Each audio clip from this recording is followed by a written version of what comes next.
Nathan Shafer, welcome to the show. How are you? I'm good, Jim. How are you? I'm living the dream. It's so great to have you here, our HVAC expert. Hey, this time of year, we're all trying to save some money. We're always trying to, but especially this time of year, people are trying to save money after holidays. The questions come into the radio program that's perfect for you. That's why I wanted to have you here on the program. How can I lower my heating bill this month? Hmm. How can people lower their heating bill in the wintertime? Yeah. Well, so a couple things. I mean, one would be initially, I know we this comes up a lot and a lot of questions asked, but it's definitely the overall care of the system, right? Has it been properly maintained and serviced from day one? Oftentimes, people will say, "Well, I just bought a new system, or it's only 3 years old," and they in the maintenance side, they're like, "Well, it's okay, it's all under warranty, no need to do that." But in reality, systems are getting more and more expensive.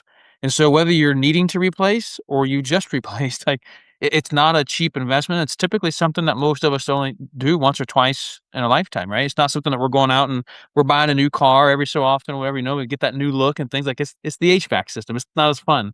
So we want to protect that investment is why I say that.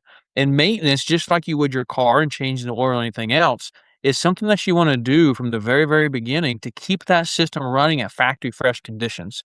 Just like anything, just like you and I, Jim, over time, we become a little less efficient. We get some wear and tear. We're not moving quite as quickly.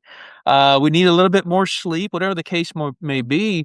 Our HVAC systems are the same. So even if we properly and effectively keep those clean in that factory fresh conditions, they're still going to go down in efficiency over time, which we're going to see that in our utility bill.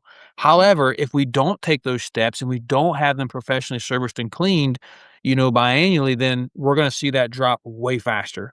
So that's going to be probably one of the number one things as far as for helping reduce that utility cost. A couple other things that's going to play an effect to that is still on the airflow side of things. Is do we have properly sized ductwork? If we do not have properly sized ductwork, that system is not going to be able to run at its peak efficiency. So once again, you may have a 15-year-old system and it was great efficiency back then, right? And or you may have a brand new system, but if we don't have the properly sized ductwork, you may not be getting out of it what you think you are or should be.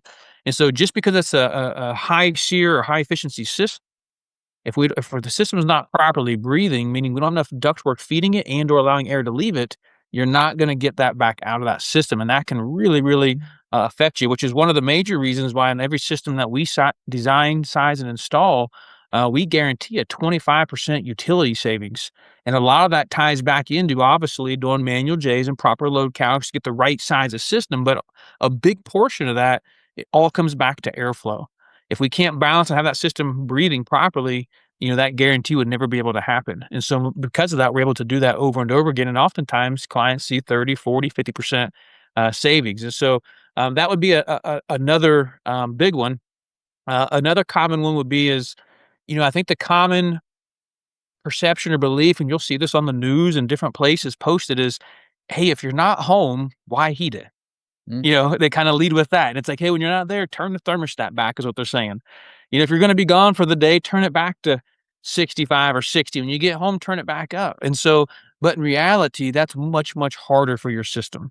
A couple degrees, I get it, I like a little bit cooler when I sleep or whatever, not gonna be a huge deal, but when you start doing big setbacks, naturally, we think that's saving us because 'cause we're not gonna have to heat it, maybe for that 8 or 10 hours or 12 hours while we're gone. However, in the grand scheme of things, that system has to work that much harder now and run at full throttle to not just heat the air in the home, but all the objects, the walls, the furniture, the space, like, everything absorbs that heat. It's a heat sink. Now it's gotta work a lot harder to warm all of that back up, and now it's gonna run for maybe hours on end to heat back up, which is now driving that utility bill back up again. So those would probably be 3 of the top 3, I guess, that comes to mind initially on, "Hey, how do I reduce that heating bill?" I have one that may not actually be relevant, but it's a thought. Yeah. A smart thermostat, these things are really, really smart today. And not only can you set them to go up and down when you want them to, but they kind of begin to understand your patterns. Could that ultimately over time save money?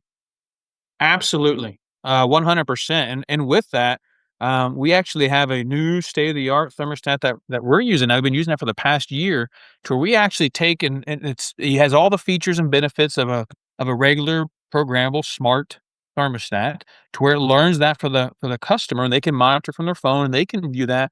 But then it also too, we monitor that system 24/7 Mm. internally through our system. So we're watching how that system runs, how it operates. It alerts us when there's peaks, and so oftentimes we can know ahead of time before something actually breaks down, like, wow, why is this now all of a sudden running longer run times?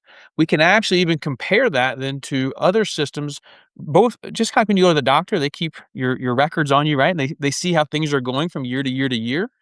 This gives us real time data on the back end to know ahead of time when we see these inefficiencies happening, not only compared to your house and just your system, but also to all the thousands of houses that we have those in this given area, right? That we serve, and we can see, hey, for whatever reason, let's get there and check that out. This one's running X amount of hours more or more time. It's running harder.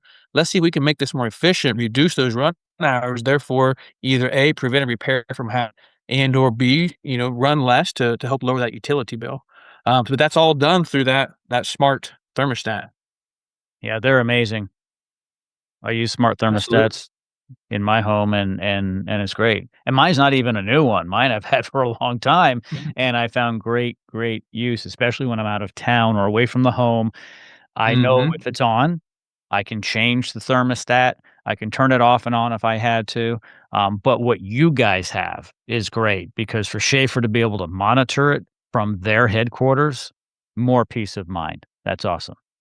Absolutely, absolutely. It makes it super simple, when they have a need, just logging into mine right now, my home. And if I have a need and I see that and it's down, they can simply text us or message us right from their app and book the appointment. So once again, just making it simpler and simpler, right? And just total peace of mind to where they don't, as the client, you don't have to worry about that. And knowing that, hey, we're watching that for you and we've got your back. So less surprises. Absolutely. Nathan, thank you so much from Shafer Heating and Cooling. All of Nathan's information is located in the description of this podcast. We'll see you next time, my friend. All right. We'll see you later, Jim. Thank you.